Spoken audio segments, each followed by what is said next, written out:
Hello everyone, my name is Kador, and welcome to another episode of Subgenres of Noise, where I talk about a certain specific niche style of noise and give some of my recommendations for you to get into that.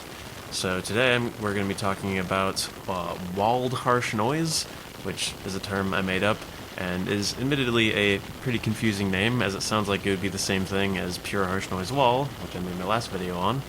But I'm using this term to distinguish a particular type of harsh noise wall that is not literally unchanging and has some noticeable variation, but is still generally focused on a singular distortion texture. It's basically the midpoint between what I've termed brickwall improvised harsh noise in my first video and pure harsh noise wall. This style is characterized by unrelenting, monolithic, crackling heaviness with just enough subtle changes in the sound to keep you engaged throughout. I'd recommend starting here for people who are already into harsh noise but struggling to enjoy harsh noise wall. These albums should be a good gateway into appreciating the pure, absolute form of wall noise, while also being excellent releases in their own right, of course. So yeah, let's get started with the recommendations here, starting with The Rita magazine. The Rita is one of what I'd call the big three of harsh noise wall, the others being Volmir and Richard Ramirez. Sam McKinlay is the master of creating satisfyingly crunchy and monolithic wall noise with enough textural variation throughout to keep you transfixed. Magazine is, in my opinion, his best work, clocking in at 80 minutes of dense, pulverizing brutality. I should also mention here that I've included a few albums that Sam McKinlay is involved in one way or another, whether it's a collaboration with someone else or group he's in, and I've just kind of grouped them all at the beginning of the list here. Threesome Slitting, live in New York City. The big three of harsh noise wall doing their thing live, captured here for just under 9 minutes. For a short but satisfying blast of brutal noise wall, you can't do much better than this. Zenta Sustained, Rooftop Snipers. This is a collaboration between the aforementioned Sam McKinlay and Ryan Bloomer. It has some feedback and other sonic variation, but maintains the same crushing heaviness throughout. Black Air, Paris. Black Air is a bit of a harsh noise supergroup consisting of Sam McKinlay, John Borges from Pedestrian Deposit, and Gordon Ashworth, also known as Oscillating Innards, among various other projects. This album is pure distortion texture worship that is singularly focused enough to be mesmerizing while never losing the feel of multiple people improvising. BTHN, Her Serpent. This project is a collaboration between Sam McKinlay and Josh Rose, and consists of typical The Rita-esque crunchy walls peppered with other textures swirling and shifting around. Monolithic, but in motion. Volmir and Trow. Okay, I might be cheating a bit with this one since Volmir is doing his usual pure harsh noise wall thing here, but Trow contributes samples of Russian liturgical singing along with ambient drone and field recording sounds, making this 6-hour behemoth a truly unique and well-constructed listening experience. The Cherry Point, Night of the Bloody Tapes. 40 minutes of the most harsh, overwhelming, oppressive noise you will likely ever hear. This has got to be one of the loudest mastered albums of all time, courtesy of John Weiss. While this thing is consistently focused on dense, crackling chaos, there's plenty of variation in the background, such as feedback piercing through the static. Really everything you could want from this particular subgenre if you're looking for the most brutal and terrifying approach out there. It truly is that intense. Cherry Point and John Weiss, White Gold. Speaking of John Weiss, this collaboration between two harsh noise legends sounds as expected. Heavy, crunchy, blown-out walls of hellishly satisfying distortion. Side A is a bit more active, with a lot of scorching high-end chaos, while Side B is more rumbly and unchanging. Both approaches yield wonderful results. This one has a very long French title, and the project name is just A with a circle above it, so I'm not going to try and pronounce this. A simple, classic wall with a runtime of 19 minutes. Layered static crunch with subtle shifts in sound that you'd miss if not listening closely. Death Scenes, VHS. This is one of many releases from this project that is themed around a Japanese magazine filled with pictures of dead people. I'm unsure as to whether these magazines are real or not, but regardless, the samples used to build this wall clearly bleed through the otherwise static swath of noise, creating an engaging listening experience. Everything sounds bit crushed with digital artifacts while remaining atmospheric and surreal. Death Press 2 is another great one from this project. Scant, Diminishing Spirit.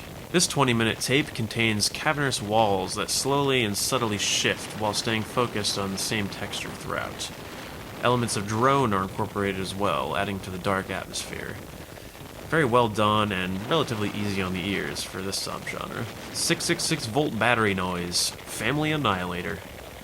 This one could just as easily go in the brickwall improvised harsh noise category, as it is also the earliest entry on this list from 1996. But there's something about the constant fluttery distortion texture that carries on relentlessly throughout these otherwise very active harsh noise recordings that pushes it into walled territory, at least for me.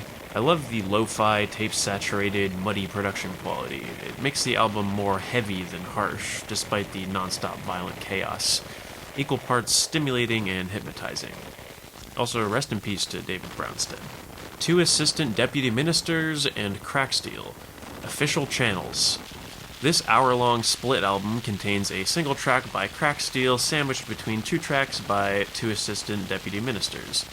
Perhaps this doesn't entirely qualify for this list, as the 2 assistant deputy ministers tracks aren't wall noise at all. They're more along the lines of spastic cut-up digital glitch noise, but they're still unrelentingly harsh.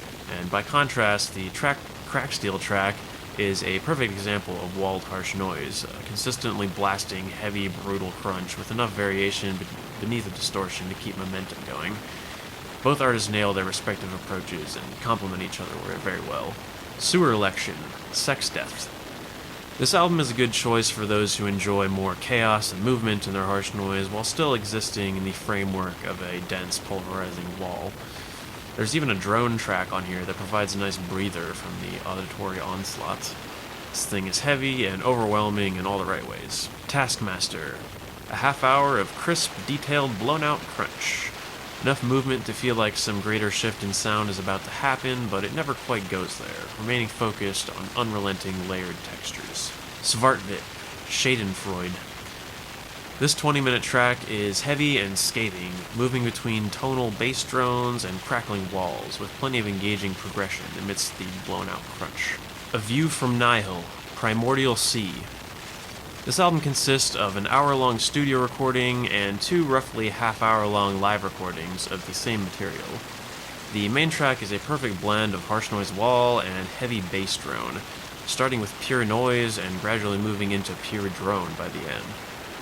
There are some odd stereo phase effects in this track that make for a disorienting and trippy experience when listening on headphones. The way the sound slowly shifts and swirls around recalls the movement of waves or the tide going in and out. The live recordings don't add too much, as they're basically the same sound, more lo-fi and less harsh, but they're still not bad on their own. If you're looking for wall noise that leans more into the tonal drone side of things, then you can't do much better than Primordial Sea. Soci, A Means to an End. A half hour of some of the most ear-splitting, abrasive noise you'll ever hear. Screeching feedback pierces through layers of swirling, shifting noise, creating a dense maelstrom of sonic torture. Spatial Absence, Lifespan of a Mayfly. And as the final entry for this subgenre, I'd like to plug one of my own albums, released on Natural Noise Wall back in 2020. At the risk of sounding egotistical, I do genuinely think this is one of the more interesting noise wall albums out there. There are 12 tracks, each one 5 minutes long and sounding completely distinct from the others.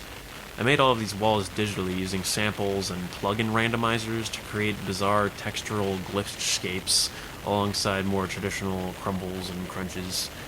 This is a good one for those that lack the patience for long-form walls and desire some more eclectic, varied sounds in their minimalist static. And yeah, that's about it. That's all of my recommendations for walled harsh noise. Let me know if there's any albums in this particular style that you would recommend. And stay tuned for my next video in this series, which will be on ambient noise wall. And that'll be the final wall-related video I'll do, and then I'll move into other types of noise genres. But yeah, thanks for watching, and subscribe to see more, and